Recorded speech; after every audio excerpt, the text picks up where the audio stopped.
Hello everyone, welcome back to Panorama Learning. आज है quiz number 5 history की। इससे पहले 4 क्विज आ चुकी हैं। अगर आपने वो नहीं देखी हैं तो पहले वो देखिए क्विज़ को, फिर इस क्विज को देखना।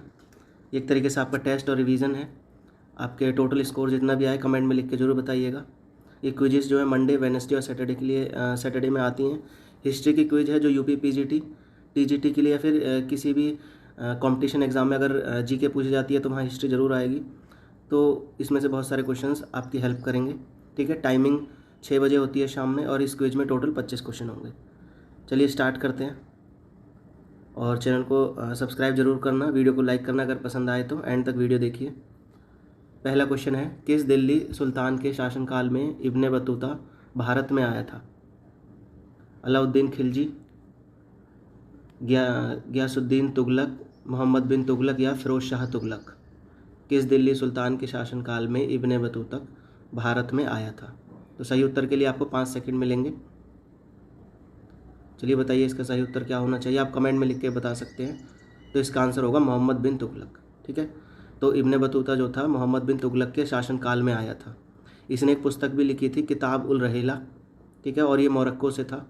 लगभग 3333 में आया था। ये किताब लिखी थी इसने, किताब उल रहेला, और मोरक्को से आया था। उसके अलावा जो तुगलक वंश की स्थापना करी थी वो गयासुद्दीन तुगलक ने करी थी। और एक इम्पॉर्टेंट चीज़ और, जो मोहम्मद बिन तुगलक था वो राजधानी को दिल्ली से देवागिरी ले आया था। देवागिरी यानी कि जिसने बाद में उसका नाम दौलताबाद रखा। अगले क्वेश्चन पे चलते हैं। अलाउद्दीन खिलजी की बाजार नियंत्रण व्यवस्था का जियाउद्दीन बर्नी के अनुसार मुख्य उद्देश्य क्या था? एक विशाल स्थायी सेना का भरण पोषण, जन सामान्य की समृद्धि एवं कल्याण, किसानों की संपन्नता, व्यापारियों को दंडित करना। अलाउद्दीन खिलजी की बाजार नियंत्रण व्यवस्था का जियाउद्दीन बर्नी के अनुसार मुख्य उद्देश्य क्या था? तो इसका सही उत्तर होगा एक विशाल स्थायी सेना का भरण पोषण करना। ठीक है, अगले क्वेश्चन पे चलते हैं। सुल्तान मोहम्मद तुगलक द्वारा दौलताबाद को अपनी राजधानी बनाए जाने का क्या कारण था? जो दिल्ली से दौलताबाद तुगलक जो लेके आया था मोहम्मद बिन तुगलक, वो क्यों लेके आया था, क्या इसका रीज़न था? यह नगर साम्राज्य के केंद्र में था। अगला ऑप्शन है उसकी जलवायु बड़ी ही रमणीय थी, या फिर धन और ऐश्वर्य से परिपूर्ण नगर था। और भी इसमें ऑप्शंस हैं। दक्षिण प्रांत को अधिक आसानी से नियंत्रित करने के लिए वह यहाँ पर दूसरी राजधानी रखना चाहता था। तो बताइए इसका सही उत्तर क्या होना चाहिए? तो इसका जो सही उत्तर होगा, यह नगर जो है साम्राज्य के केंद्र में था। ठीक है, इसलिए जो मोहम्मद बिन तुगलक था वो दिल्ली से दौलताबाद, इसका दौलताबाद का नाम पहले देवागिरी था फिर दौलताबाद रखा। आगे चलते हैं। टंका नामक चांदी के अरबी सिक्कों का प्रचलन किया था, किसने किया था? कुतुबुद्दीन ऐबक, इल्तुतमिश, रजिया सुल्तान या बलबन? तो फटाफट इसका आंसर बताइएगा और टोटल स्कोर जरूर लिखना। तो इसका सही उत्तर होगा इल्तुतमिश। ठीक है, तो जो टंका नामक चांदी के अरबी सिक्के का प्रचलन इल्तुतमिश ने किया था। सैयद वंश का अंत करने वाला शासक कौन था? सैयद वंश का अंत करने वाला शासक कौन था? बहलोल लोदी, सिकंदर लोदी, इब्राहिम लोदी या फिर इनमें से कोई नहीं? तो बताइए इसका सही उत्तर क्या होना चाहिए? तो इसका जो सही उत्तर होगा वो होगा बहलोल लोदी। ठीक है, जो लोदी वंश के संस्थापक भी हैं, बहलोल लोदी। अगले क्वेश्चन पे चलते हैं। पल्लवों के शासनकाल में शिक्षा का प्रमुख केंद्र क्या था? पल्लवों के शासनकाल में शिक्षा का प्रमुख केंद्र क्या था? कांची, मदुरई, महाबलीपुरम या तिरुचिरापल्ली? ठीक है, तिरुचिरापल्ली। तो बताइए इसका सही उत्तर क्या होना चाहिए? पल्लवों के शासनकाल में शिक्षा का प्रमुख केंद्र था कांची। ठीक है, आगे चलते हैं। चंद्रमा पृथ्वी के चारों ओर घूमता है और पृथ्वी सूर्य के चारों ओर घूमती है, किस विद्वान ने यह सिद्ध किया था? चंद्रमा पृथ्वी के चारों ओर घूमता है और पृथ्वी सूर्य के चारों ओर घूमती है, किस विद्वान ने यह सिद्ध किया था? आर्यभट्ट, ब्रह्मगुप्त, वराहमिहिर या फिर भारवी? तो जो इसका सही उत्तर होगा वो होगा वराहमिहिर। ठीक है, वराहमिहिर ने ये चीज़ सिद्ध कर दी थी। आगे चलते हैं। चोल राजाओं के शासनकाल में उर क्या होती थी? उर, यहाँ पे और नहीं है, ये उर है जो कि गलत मिस प्रिंट हो गया। उर क्या होती थी? चोल राजाओं के शासनकाल में उर क्या होती थी? सामान्य ग्राम सभा, राज्य के दरबार, धार्मिक सभा या फिर उपरोक्त में से कोई नहीं। ये और नहीं है, उर है। ठीक है, तो जो उर था वो था सामान्य ग्राम सभा। ठीक है, अगले क्वेश्चन पे चलते हैं। कुषाण वंश काल में मथुरा मूर्तिकला का एक प्रमुख केंद्र था। यहाँ मूर्तियाँ किस पत्थर से बनाई जाती थी? ये जो मूर्तियाँ थी ये कौन से पत्थर से बनाई जाती थी? ऑप्शंस हैं संगमरमर, स्लेट पत्थर, ग्रेनाइट या लाल बलुआ पत्थर। तो इसका सही उत्तर होगा लाल बलुआ पत्थर। चलिए अगले क्वेश्चन पे चलते हैं। अगला क्वेश्चन है, सिकंदर ने भारत पर कब आक्रमण किया? 420 ईसा पूर्व, 370 ईसा पूर्व, 327 ईसा पूर्व या फिर 275 ईसा पूर्व में सिकंदर ने भारत पर कब आक्रमण किया? तो इसका सही उत्तर होगा 327 ईसा पूर्व। आगे चलते हैं। धर्म शब्द का रूपांतर धर्म संबंधित है किससे? ये धर्म जो दूसरा धर्म लिखा है वहाँ धम्म है वो, और वो किस चीज़ से संबंधित है? संस्कृत भाषा में, पाली भाषा में, प्राकृतिक भाषा में या फिर अपभ्रंश भाषा में? जो धर्म शब्द है उसको रूपांतरित करके धम्म लिखा हुआ है। ठीक है, तो वो किससे संबंधित है? तो यह है प्राकृतिक भाषा से। अगले क्वेश्चन में चलते हैं। निम्नलिखित में से असत्य कथन का चयन कीजिए। ठीक है, इसमें असत्य पूछा है। भारत के प्राचीनतम सिक्कों पर कोई अभिलेख नहीं है। सातवाहनों ने शीशे के सिक्के ढलवाए थे, सातवाहन वंश था। गुप्त शासकों ने रूपक नामक चांदी के सिक्के ढलवाए थे। भारतवर्ष में स्वर्ण सिक्कों का चलन हर्षवर्धन द्वारा आरंभ किया गया था।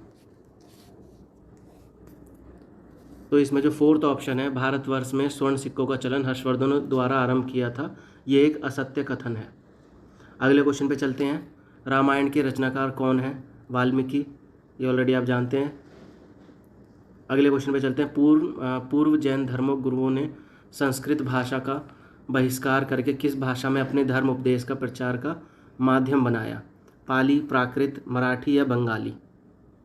पूर्व जैन धर्म गुरुओं ने संस्कृत भाषा का बहिष्कार करके किस भाषा को अपना धर्म उपदेश के प्रचार का माध्यम बनाया? तो जो भाषा होगी वो होगी प्राकृत। ठीक है, अगले क्वेश्चन पे चलते हैं। विजयनगर साम्राज्य में 12 अधिकारियों का समूह जो गांव के कार्यों को देखता था वह क्या कहलाता था? सभा, नायक, आयागार या फिर प्रधानी? तो बताइए इसका सही उत्तर क्या होना चाहिए? तो इसका जो सही उत्तर होगा वो होगा आयागार। ठीक है, अगला क्वेश्चन है। महाभाष्य के रचनाकार कौन है? पाणिनि, कात्यायन, संध्याकर नदी या पतंजलि? तो महाभाष्य के जो रचनाकार है वो हैं पतंजलि। सिंधु सभ्यता काल के लोग घर बनाते थे पत्थर से, मिट्टी से, कच्ची ईंटों से या फिर पक्की ईंटों से? तो इसका जो सही उत्तर होगा पक्की ईंटों से।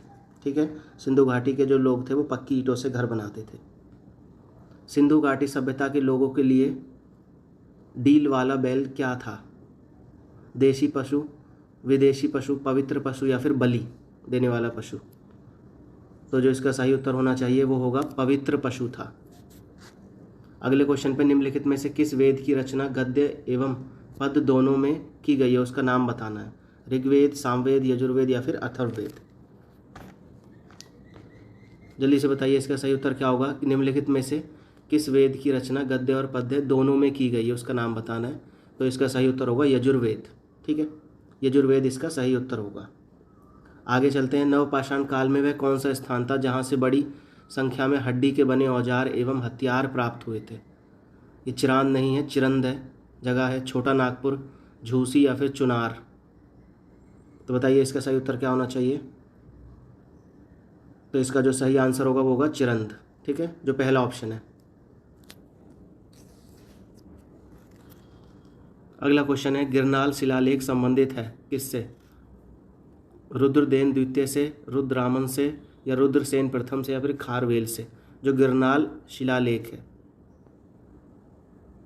तो इसका जो सही उत्तर होगा रुद्रदामन। ठीक है, अगले क्वेश्चन पे चलते हैं। आईने अकबरी का लेखक कौन है? आईने अकबरी का लेखक कौन है? अलबरूनी, अबुल फजल, बदायूनी या फिर बरनी? तो आईने अकबरी के जो लेखक है वो हैं अबू फजल। ठीक है, तो इसका जो सही उत्तर होगा वो होगा अबुल फजल। अगले क्वेश्चन पे चलते हैं। निम्नलिखित में से कौन अवध का अंतिम राजा था? निम्नलिखित में से कौन अवध का अंतिम नवाब था? शहादत अली, नसरुद्दीन, नासिर उदौला या फिर वाजिद अली शाह? अवध का जो अंतिम नवाब था वो कौन था? तो इसका जो सही उत्तर होगा वो होगा वाजिद अली शाह। ब्लैक होल काल कोठरी दुर्घटना कब घटित हुई? ब्लैक होल काल जो कोठरी दुर्घटना थी वो कब घटित हुई थी? ऑप्शन है 21 जून 1756, ऐसे ही ईयर सेम है 20 जून, 20 मई या फिर 19 जून। ब्लैक होल काल कोठरी दुर्घटना, तो इसका सही उत्तर होगा 20 जून 1756 में। 20 जून 1756 में काल कोठरी दुर्घटना घटित हुई। दक्षिण के नासूर ने किसको बर्बाद कर दिया था? दक्षिण के नासूर ने किसको बर्बाद कर दिया था? अकबर, अलाउद्दीन खिलजी, शाहजहां या फिर औरंगजेब? औरंगजेब ने दक्षिण में भी अपना जो है राज फैलाने की कोशिश करी थी, लेकिन दक्षिण के नासूर ने इसको बर्बाद कर दिया था। अगले क्वेश्चन पर, अकबर के दरबार में एक विख्यात हिंदी कवि कौन थे? बीरबल, अब्दुल रहीम, राजा भगवान दास या राजा मान सिंह? अकबर के दरबार में विख्यात हिंदी कवि कौन थे? तो इसका सही उत्तर होगा अब्दुल रहीम। अब्दुल रहीम। तो दैट्स इट। आई होप कि आपको जो क्विज जो है पसंद आई होगी। जितने भी क्वेश्चंस हैं आप टोटल 25 में से अपना फाइनल स्कोर बताइएगा, आप पे कितने नंबर बनते हैं इसमें, और कमेंट में ज़रूर लिखना। वीडियो को लाइक ज़रूर करना, चैनल को सब्सक्राइब करो, बेल आइकन को ज़रूर दबा दो। इससे फ्यूचर में जो वीडियोज़ हैं वो आती रहेंगी। आप सिर्फ सब्सक्राइब करके रखो। अगर वीडियो नहीं भी देखनी होगी तो टाइम लाइन पे आ जाएगी, मत देखना उसे, लेकिन एटलीस्ट सब्सक्राइब करके रखिए चैनल को, क्योंकि हमारे चैनल पे ऑलमोस्ट 97% ऐसे सब्सक्राइबर हैं जो सब्सक्राइब नहीं करते और वीडियोस देखते हैं।